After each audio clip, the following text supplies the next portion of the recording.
Biblia explicada, un recorrido diario por las Sagradas Escrituras.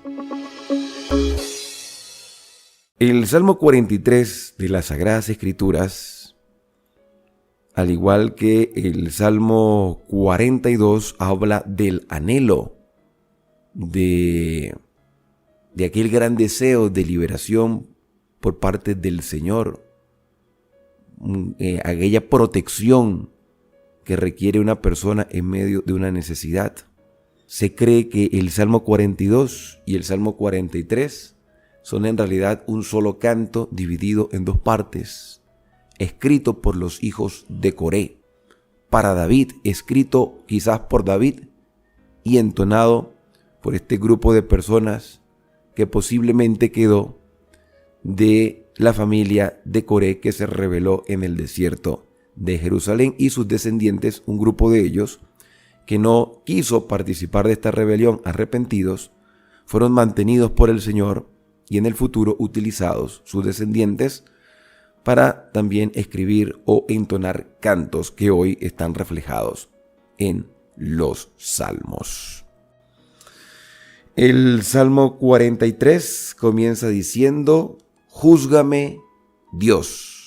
Primero hay una nota de juicio. Si es la continuación del Salmo 42, también puede tener una connotación en el futuro o hacia el futuro del pueblo de Israel. Un pueblo de Israel que pasaría y pasó por el exilio, que fueron llevados a Babilonia, que experimentaron la tristeza de haber estado fuera de la nación. El pensamiento judío ve al Salmo 42 y al Salmo 43 como una expresión de anhelo por regresar a la tierra de Jerusalén. Pero en el momento en que se escribieron estos salmos, era una proyección hacia el futuro, como si Dios hubiese revelado que este acontecimiento iba a suceder, y sucedió, y ellos entonarían en el exilio estos cantos de liberación. El Salmo 43 comienza diciendo: Júzgame, Dios, defiende mi causa, líbrame de gente impía, del hombre engañador e inicuo, del hombre mentiroso, del hombre malvado. Esto también tiene una aplicación para nuestra vida hoy, nuestra vida personal, para nuestras relaciones sociales. Líbrame, Señor, júzgame, defiende mi causa y líbrame de gente impía, de gente malvada, de gente mentirosa, de gente que se dedique simplemente a desearle el mal a otros. Personas malintencionadas, que de eso está lleno el mundo. De personas malintencionadas, de truhanes, mentirosos, gente que quiere hacerte daño, ladrones, asesinos, violadores. Líbrame, Señor, de todo ese tipo de personas que están a nuestro alrededor.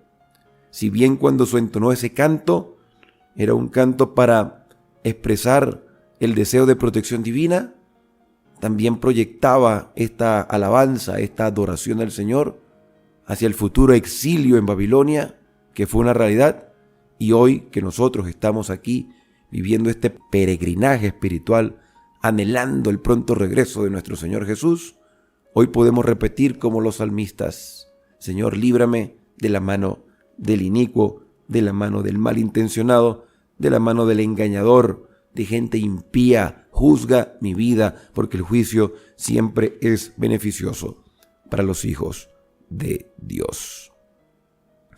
Versículo número 2. Tú eres el Dios de mi fortaleza. Aquí hay convicción. El Salmo, en este versículo 2, o el salmista en el versículo 2, expresa algo que al final de este capítulo, que es un capítulo corto de solo 5 versículos, al final reafirma esa convicción. Pero antes de reafirmar la convicción, en el momento de decir: tú eres el Dios de mi fortaleza, tú eres el Dios que me ayuda, que también deberíamos repetirlo nosotros constantemente: tú fortaleces mi vida, Señor. Pero hay una interrogante: ¿por qué me has desechado? ¿por qué me has desamparado? ¿Por qué me siento solo en este momento? Si tú estás conmigo, porque estoy seguro de que tú estás conmigo, ¿por qué me siento desechado? La mayoría de las versiones en castellano dicen desechado. Quizás alguna otra diga algo muy similar, como olvidar, como hacer a un lado. Pero el hecho de que el salmista exprese, Señor, ¿por qué me has desechado? ¿Qué es lo que uno desecha en la vida? Todo lo que nos haga daño, todo lo que no sea valioso, todo lo que no sea importante, la basura, eso es lo que se desecha. Pero ¿realmente Dios ha desechado a la humanidad? No, claro que no. Hay personas que quizás lo piensen. El salmista quizás está mostrando su indignidad, su tristeza, por el hecho de sentirse agobiado por los problemas del día a día y se sienta desechado, o exprese al Señor sentirse desechado, pero no es así, porque Él primero dice, Señor, tú eres mi fortaleza, pero ¿por qué me has desechado? A veces nos sentimos solos, abandonados, a veces sentimos que Dios no obra en nuestra vida, o que no se interesa de nuestros problemas. Así como en salmos anteriores leíamos las expresiones de otros queriendo desanimar al salmista diciendo, ¿dónde está tu Dios? ¿Dónde está tu Dios? Hoy muchos cristianos quizás lleguen a pensar, ¿será que realmente el Señor me abandonó? ¿Será que realmente el Señor no se interesa de mi vida? ¿Por qué me has desechado? Yo iría un poco más allá. ¿Por qué nosotros pensamos que Dios nos ha desechado? ¿Porque nos va mal? ¿Porque nos sentimos desanimados? ¿Porque algunos se apartan de la fe? Queriendo buscar la excusa de, me hicieron algo en la congregación. O siento que en ese lugar hay muchos hipócritas. ¿Por qué realmente me aparto de la fe? Porque he descuidado mi comunión con Dios. Y cuando yo descuido mi comunión con Dios, entonces siento que Dios está lejos de mí. Tengo esa percepción errada de que Dios no se interesa de mis problemas. Me desanimo, pierdo la fe, me canso de esperar porque los años pasan y voy envejeciendo y el Señor no aparece, el Señor no regresa. El mundo sigue girando, el sol sigue brillando, sigue habiendo aire para respirar. Pero ¿sabe cuál es la diferencia? De que hoy estamos aquí y mañana no lo sabemos. Nuestra vida es como un soplo y eso lo hemos venido reconfirmando. Y de algo debemos estar seguros, que sin Dios no hay esperanza de vida. La vida no tiene sentido. Por eso el salmista en el mismo versículo dice, ¿por qué andaré enlutado por la opresión del enemigo? Siempre están acechándome. Y así como yo he llegado a pensar que Dios se olvidó de mí, también reflexiono y digo, ¿pero por qué me preocupo tanto? ¿Por qué me enluto? ¿Por qué me angustio? ¿Por qué me desespero? ¿Por qué ando dando vueltas en el mundo para obtener el salario mensual, para suplir los gastos, si a la final de tanto afán nos vamos a morir? ¿Se dan cuenta que separar a Dios de nuestra vida hace que ya ésta no tenga sentido? Pero si Dios está a nuestro lado, porque realmente lo está y mantenemos esa confianza, la pregunta ahora es, ¿por qué voy a estar preocupado?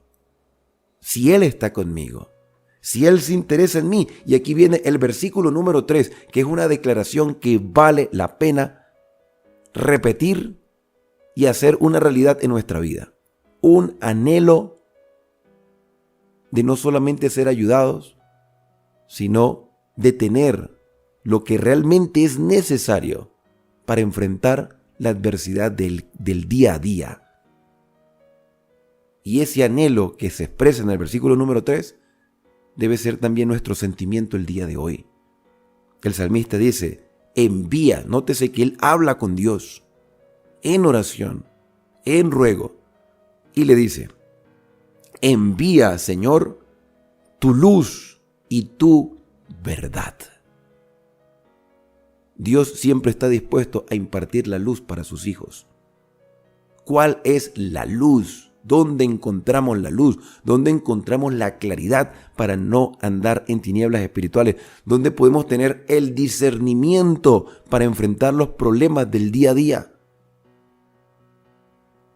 El Salmo 119 dice, en uno de sus versículos, lámpara es a mis pies tu palabra y lumbrera a mi camino. Los profetas en muchas ocasiones llegaron a decir que la razón del fracaso de Israel y de los hijos de Dios ha sido por falta de conocimiento. Hoy el Señor nos exhorta a escudriñar su palabra, porque en ella encontramos el testimonio de aquel que dio su vida por nosotros. Escudriñad las Escrituras, porque a vosotros os parece que en ellas tenéis la vida eterna. Pero ellas son las que dan testimonio de mí, y Jesús es la luz del mundo. Y a través de su palabra, inspirada por el Espíritu Santo, tenemos una lámpara que alumbra el sendero de nuestra vida. Hoy podemos tener esta revelación en nuestra mano, disfrutarla y entender el porqué de las cosas. Y cómo podemos enfrentar la adversidad de todos los días, hasta que Cristo venga a buscarnos. Y el salmista dice, envía tu luz y tu verdad, que yo pueda tener el discernimiento y la comprensión de tu voluntad, y me lleven esta luz que me guía, esta luz y esta verdad que me permiten enfrentar las adversidades, que me lleven al santo monte donde tú moras.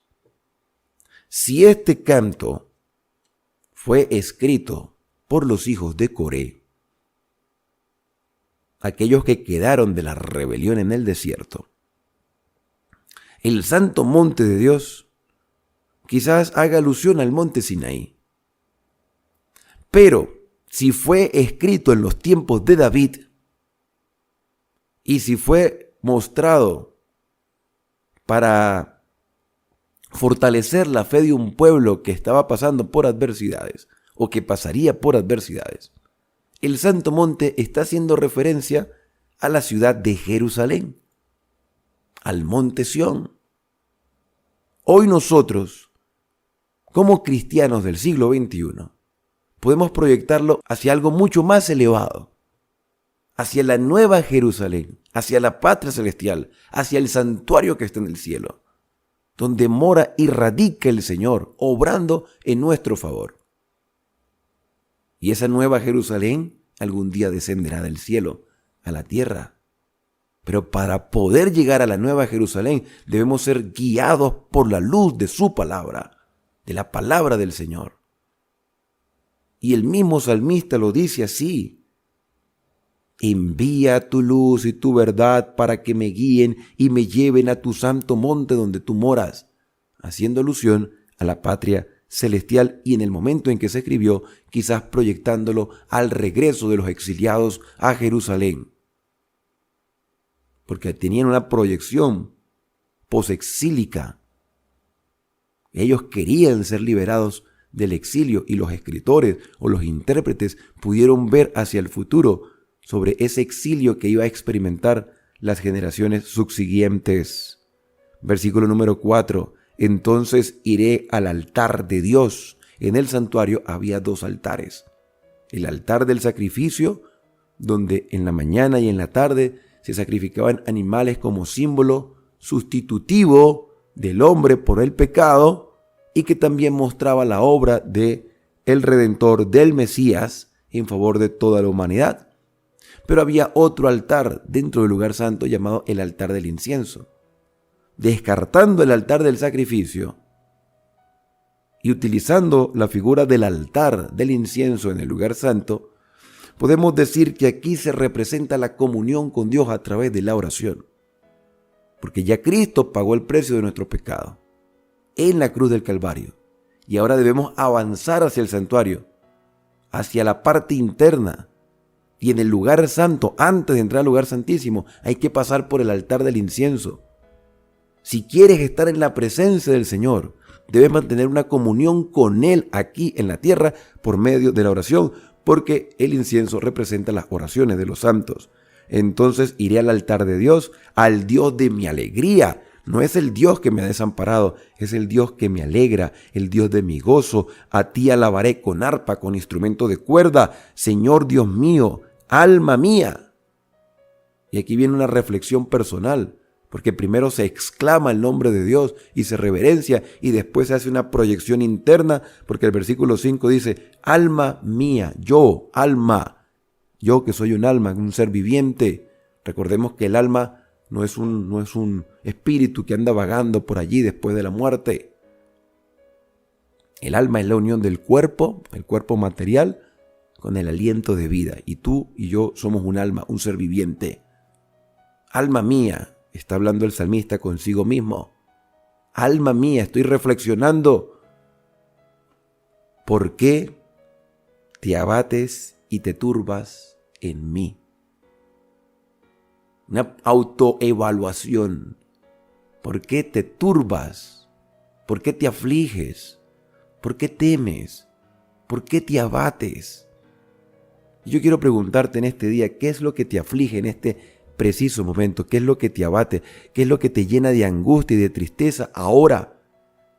Y pregúntate realmente por qué estás afligido. ¿Por qué te abates en mí? Alma mía, ¿por qué yo mismo me imparto sufrimiento y dolor si el Señor está conmigo? Si Él es mi fortaleza, si Él es el que envía la luz para que ande por el sendero de la rectitud. ¿Por qué te abates? ¿Por qué desconfías en el Señor? El versículo número 5 termina tal como lo expresa el versículo 2. Tú eres el Dios de mi fortaleza, dice el versículo 2. Y el versículo 5 termina diciendo, espera en Dios.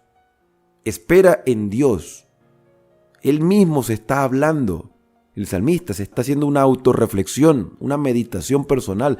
Espera en el Señor. Hay una convicción. Espera en el Señor, porque aún he de alabarlo, mi Salvador y mi Dios. Aguanta, resiste, ten paciencia. A veces toca hablar con nosotros mismos, autoevaluarnos e instruirnos y decirnos, espera en el Señor. Espera. Esta expresión en este Salmo 43 me hace recordar dos versículos del Salmo 37. En los versículos 7, si quieres puedes acompañarme, en el capítulo 37 de los Salmos, en los versículos 7 y versículo 40, encontramos esta declaración que ya hemos analizado aquí en el canal, pero vale la pena recordarlas porque, así hacemos una concordancia de textos. El Salmo 43 termina diciendo, espera en el Señor. No te abatas más, no te aflijas más, espera en el Señor. Y el Salmo 37, versículo 7 dice, descansa en el Señor y espera tranquilo en Él. Aquí hay una reconfirmación de confianza. Y el versículo 40 de ese mismo Salmo 37 dice lo siguiente, el Señor los ayudará y los librará, los libertará de los impíos y los salvará, porque en Él esperaron. Si tú esperas, resistes, aguantas, perseveras en el Señor, Él no te va a desamparar, Él te ayudará. Y por eso el Salmo 43 termina diciendo, mi Salvador y mi Dios. En ti confío, en ti resisto, en ti soporto, porque tú eres mi fortaleza. Hagamos de este Salmo una realidad en nuestra vida. A mí de manera personal me gusta mucho el versículo 3. No sé cuál de estos 5 versículos te llame a ti más la atención y quieras incluso aprenderlo de memoria, o quieras colocarlo en alguna parte de tu casa escrito, para que en momentos de aflicciones puedas recordar que el Señor es tu fortaleza. El versículo número 3 dice: envía tu luz y tu verdad para que me guíen y me lleven al santo monte donde tú moras. Este salmo fortalece nuestra fe y nos llena de mucha esperanza. Vamos a orar. Querido Padre, gracias Señor porque tú eres la fortaleza de nuestra vida. Tú eres nuestro refugio y nuestro guía. Envía tu luz, Señor, a través de tu palabra, para que no haya tinieblas en nuestro alrededor. Tenemos la seguridad de que tú no nos has abandonado, que tú eres realmente el que guía nuestros pasos. Esperamos en ti, confiamos en ti y estamos seguros de que pronto vendrás a buscarnos y nos llevarás a tu santa morada. Son agradecimientos que hoy te hacemos en el santo y bendito nombre de Cristo Jesús. Amén. Bien, la invitación es para que puedas acompañarnos en el Salmo 44. Así que no olvides suscribirte al canal, activar las notificaciones. Si deseas acompañarnos en los directos diariamente a las 4 de la mañana, lo puedes hacer. Así también puedes compartir tus comentarios, como lo hacen aquellos que aquí a mi lado izquierdo están haciendo sus comentarios en el chat sobre este salmo. También algunos hacen sus pedidos de oraciones, para que Dios pueda responder según su voluntad. Así que Él pueda guiar tus pasos a lo largo de todo este día.